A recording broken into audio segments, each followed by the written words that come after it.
Hello, hello, hello. Finally, I am in the garden making a video. I have been doing a lot of artwork today. I have completed art projects and they are now on their. I placed them on the printer and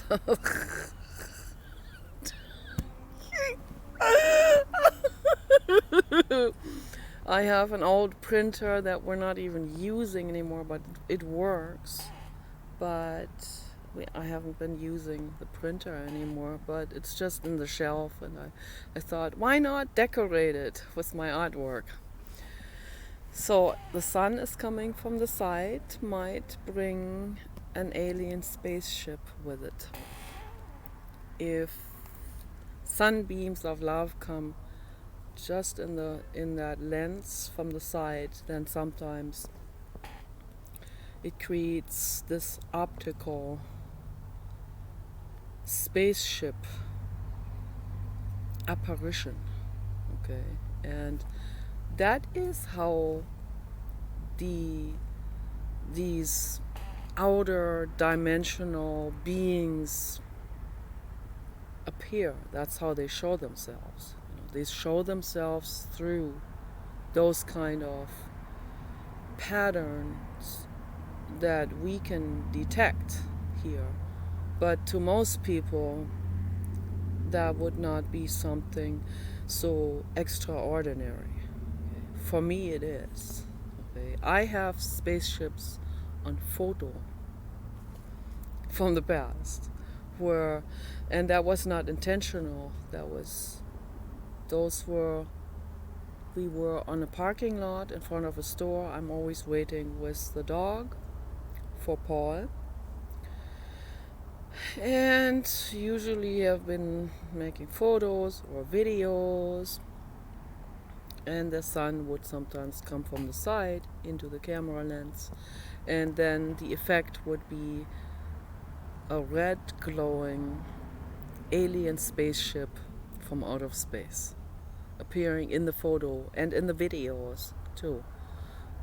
Those are way in the past, the videos, so that would take a lot of scrolling down to find those. But on Facebook, Nicola Dandelion, I have those in my photo album, and you can see those in there somewhere underneath all the other photos. Pretty exciting. So I have several spaceship photos in different locations. So I wanted to talk about a couple of things that are metaphysical. And I was lying on the grass earlier to get grounded. I did my hula hoop, I took my supplements, I'm all set, I took a shower. And I thought I'm gonna make a video about what was going through my mind while I was out there on the lawn grounding. And guess what came up into my mind? Austin, my living unicorn man. He's not mine. He's his own. Okay? But, I just call him, out of love, I call him my unicorn man. So, and I will be crying for him probably for another 10 years, but maybe longer. So, who knows? It is what it is. This is part of my life. This is my existence. Okay, right now. I am crying through this situation of unicorn man dumping me. Okay, this can go on indefinitely. It's okay. It is. I'm not laughing about you. He thinks I laugh about him. I'm not laughing about you at all. I'm laughing about myself. Is this? Anyone else would say, "What the heck? Why would you grief after that, after someone who just brutally dumps you like that. I mean, why would you even invest any further emotions into someone like that who's that cold and unresponsive and just doesn't respect you. Yeah, that's a legitimate question to ask. But the reason why I cry after him is because I felt a connection to him when we talked on video chat. And that's what I was thinking about when I was lying on the grass and looking into the sky. And I was thinking that when I talked to him on video chat, I was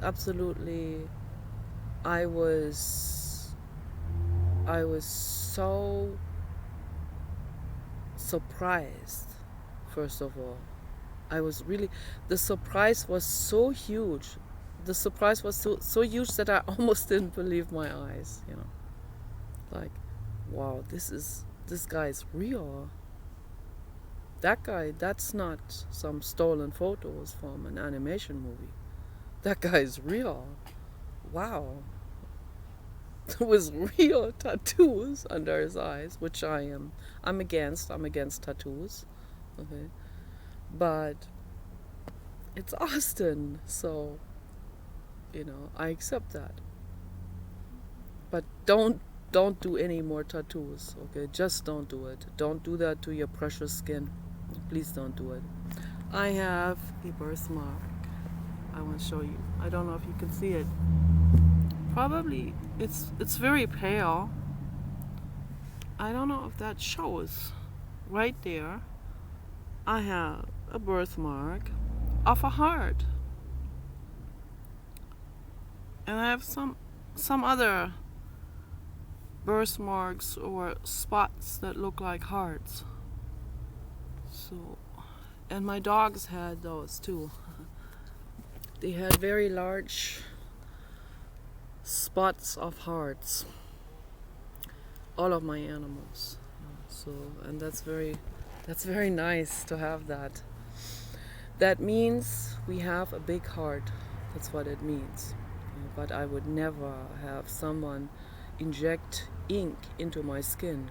Never ever allow something like this, or any more body piercings. When I was 16, I had my earlobes pierced, and it still has a scar, and it grow in and all of that.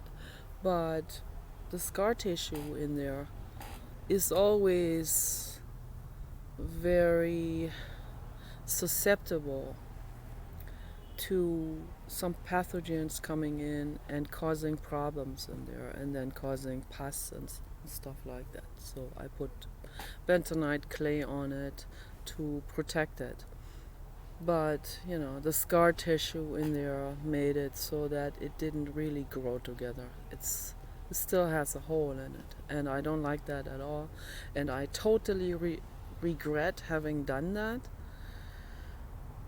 But when we're teenagers, we are very, very gullible. We are very easily persuaded by our environment.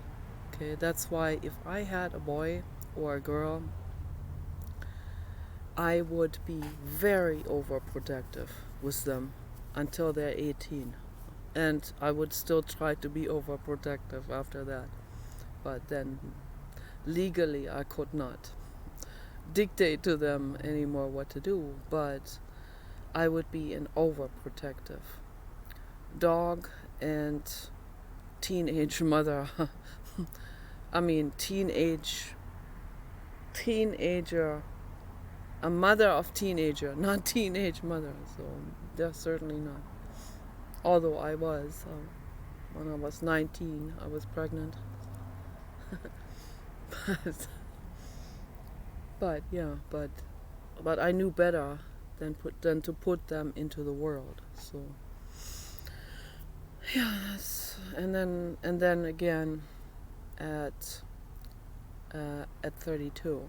So, and again I knew that this not the best moment to do that. So to put another living being into a suffering world when I was on pharma medication for mental illness, that's not the best thing to do. So, but other people told me I would have been a really good mother, and my mother told me I would have been an overprotective mother hen, and she looks down on that. Well, that's why I have mental illness in the first place, because of this attitude of her, okay? Because she puts ego and identification with being cool or with being a model and those kind of things above love. And that's just so incredibly backwards and so incredibly neurotic that, I mean, I don't even know where to get started with that. This is so intensely neurotic. So she should not have had kids, skinny as she was, and proud and all of that. So, but yeah, it is what it is. My brother and I have to deal with it now. Okay. And I really try to do the best I can with this lifetime, really the best. So, but anyway, when I was out there on the lawn looking into the sky, I was thinking of the unicorn man, and I was really I'm making a video. Yes. Okay.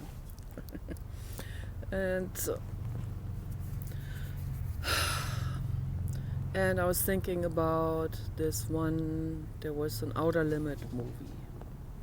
So those were going in these Outer Limit films. Those are independent short films, or relatively, like the Outer Limits are about an hour long, and the Twilight Zones are about half an hour long. They're still regarded as short films, I guess, independent films, and made by film students and many different people who are, I guess, who got into a film competition or something, and then they select the winners, and they showed those then on TV. And many of them are very, very good, because many of them are creative. Many of them are very artistic, unlike Hollywood. There are very few films that come out of Hollywood that actually have something to say or have something creative in them, something that is outer space, like something that's literally outer limits. So that's why those short films, they're outer limits, they're Twilight Zone, they're not really from this world. And there was one film, there was this guy, and he was very lonely, and he was lying in bed looking onto the ceiling, and he was really bummed out about being lonely bachelor. And as he was looking at the ceiling, suddenly the ceiling opens up like a zipper, and this really ethereal looking woman appears with powder white skin. They made her extra white with some clown white zinc oxide cream, and with red hair, and a very pretty girl. And he thought, that's an angel, like those, they call them Liebesmarken in Germany. That was the thing, like, I don't know, in the 70s. We were all, when I was a teenager, we were collecting these Liebesmarken, and those are stamped out, sort of like a relief type of, like a stamp, but they had a shape. There was depths because they were molded. That was paper that was actually molded into some kind of relief type of fresco type of painting, and so it had curves on the top and all of this. And they made these angel drawings into that. And they had a lot of those angel drawings, very pretty, very old-fashioned, like from 1800 something. And we collected those.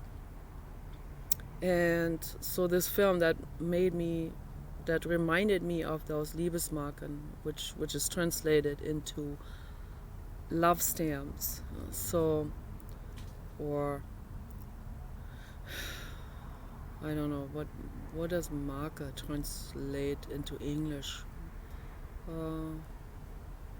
Yeah, some kind of love note or something, but in form of the angel drawings. And these angels will be angel babies, the little cubits that would sit next to each other and smile. And sometimes, and they got those really also from Raphael, from way back in the Middle Ages, from,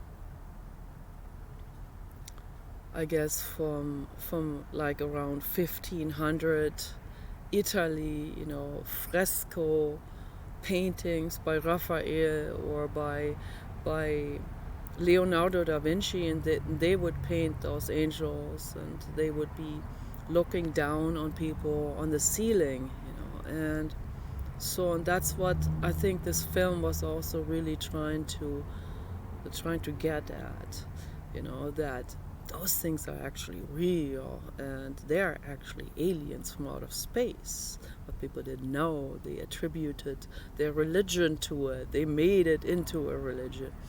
So this girl appears there, and she looks very angelic, just like those Cupid angels, and then she disappears again, and the ceiling closes up. And then the next night she appears again, and he tries to talk to her. He's no longer afraid, and she talks to him, and she said, "Yes, I want to meet with you." But then she disappears, kind of like, on the internet,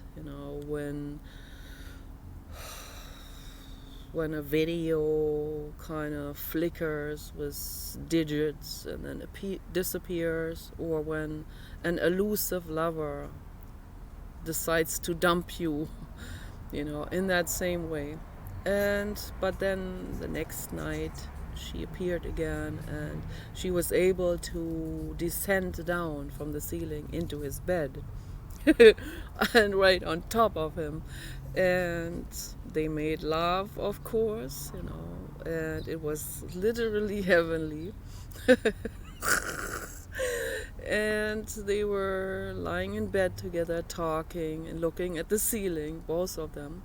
And she said that she is from outer space. She can't stay very long, so she's trying to get more she's collecting energy from outer space to stay longer, kind of like the computer running on the battery. And so then she finally makes it so that she can stay for a very long time.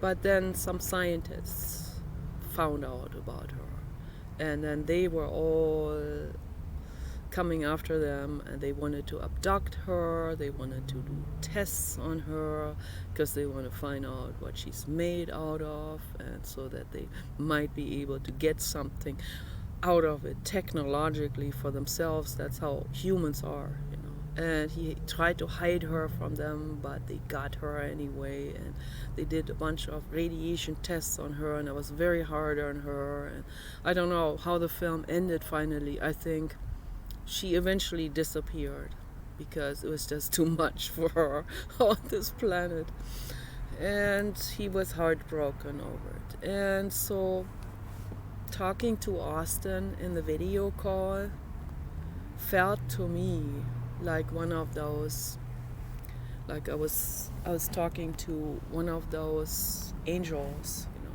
One of those angels came to me, and you know, I turn on that camera, and there appears this outer-worldly apparition, and it felt to me like, I'm trying to capture this with words as good as I can. It felt to me like that's one of those angels looking at me through the sky with such a warm smile, and like a heart rate of 40. Yeah, that is very rare. Only an extraterrestrial can have that heart rate of 40, you know, and look down on us in a good way, look down on us in a benevolent way, in a loving way, in a giving way, and in a way like, I know you suffering existences out there. I'm so much better off. No, not in that way, not in a mocking way, but you know, in that way of, I know you suffer. I have love for you. I have a faint smile for you of love. And I didn't have a faint smile. I was like, I was like, wow, I'm in heaven. I couldn't stop smiling, you know, and I was blushing, and my gosh, blushing and blushing and blushing and smiling, and wow. I'll never forget this. I've never experienced ever in my life meeting someone like this, of this ethereal nature, an angel from out of space.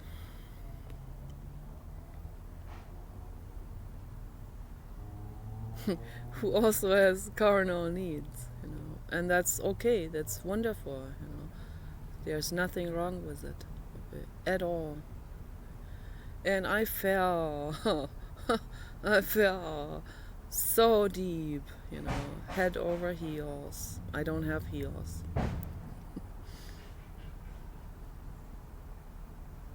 Head over combat boots, basically, you know. And I mean, that just knocks the combat boots right off my feet, you know.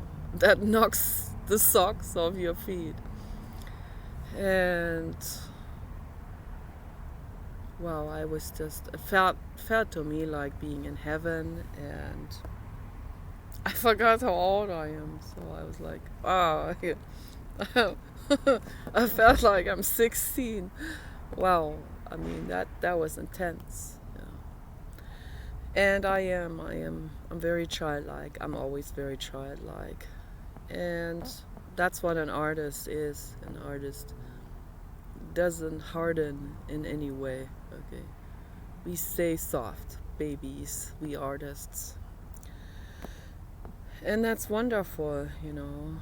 I try to teach that as good as I can to other people, to bring their inner child back into consciousness, and to dissolve the hardened outer shell of pride and shame from society, and all that brain dirtying that society has done with your brain. And then he said he has rescued animals, and I was like, wow, I can't believe it. This is too good to be true. And then this feeling comes into my head. This voice. This is too good to be true. This cannot be true. And then my doubts come up. And those doubts are energy, okay? Those doubts come from Paul, they come from society, they come from my parents, My mother has done big, big trauma with me. Men are bad. That comes from my mother. And doubts come in, and these doubts are in. That's an energetic vibration that is very counterproductive for any kind of encounter that you have with another living being. And that was too much for that angel, like in that Outer Limit film. My doubts were like the radiation that they bombarded the girl with. My doubts are like that, like a radiation that the unicorn man was bombarded with, my doubts and questions I raised. There's a kitty. There's my kitty. It's my kitty. Yeah, we feed this kitty here. This is a very sweet kitty. She comes in the house sometimes and I pet her. But she doesn't live with us, so because we're too much traveling back and forth in the van, that'll be hard on a cat. And we're not really cat people. I love cats too, very, very infinitely much. I love all living beings, but we are very much into European Basset Hounds. So because they're like dependent babies, and they go everywhere with us, and they wear a vest, and they're like our children, so. And I put my wish out there into the infinite cosmos that we will find a boy and a girl, European Basset Hound, one day on our vacations on the streets. So that is my wish. And I had a dream about this, that this would happen. I dreamed about this in minute details. There was this construction site, I talked about this before in my videos, or this construction rubble. And in this whole chaos were these two dogs, each one brother and sister, a year old, running around in there, and they were fat and they were clean, but they either got loose or someone brought them there and left them there just before we arrived.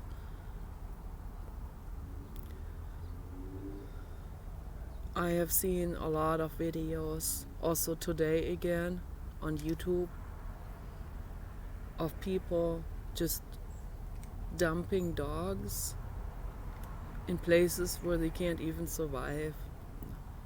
And I cried so deeply, and I howled. That is so infinitely, horrifically sad to see that. Yes, kitty, what is it? Yes, what is it? What is it, my love? What is it?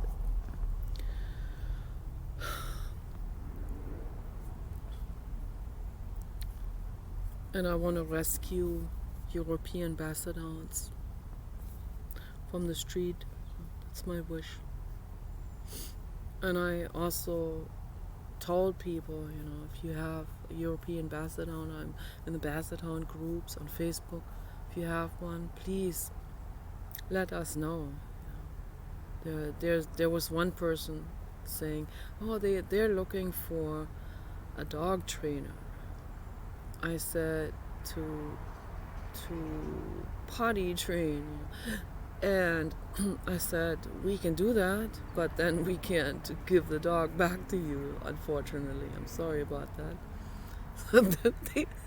They never responded back. I wonder why. So yeah, but that's me, I am right in the face with people about my neediness, about my craziness and all of that. And the vast majority of people, they just go like, ugh, well, thanks a lot. I have better things to do. So yeah, and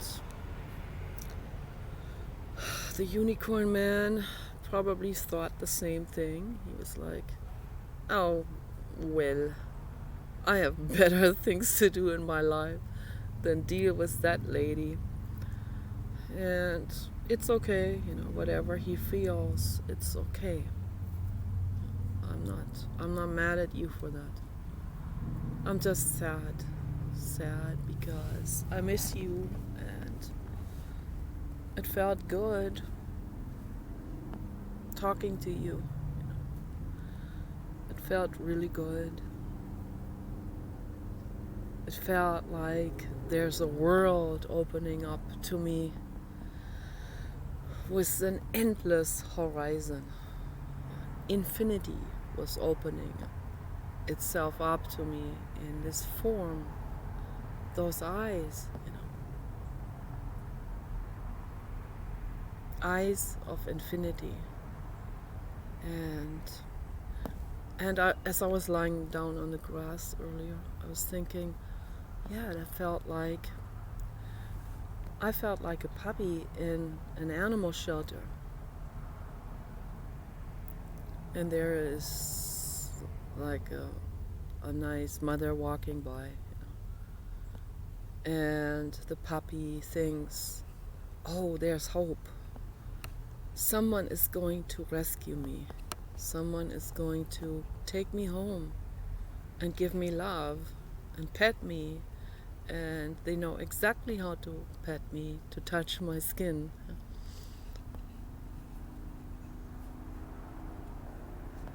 And the lady would give the puppy a biscuit, and she walks on, goes to the next dog and gives them bones, and goes home, or takes another dog home, and the puppy is left behind in that kennel and sits there and hangs his head down in disappointment and sadness and despair.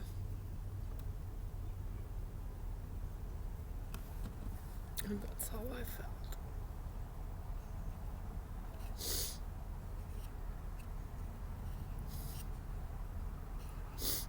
And I deal with that every day, every single day.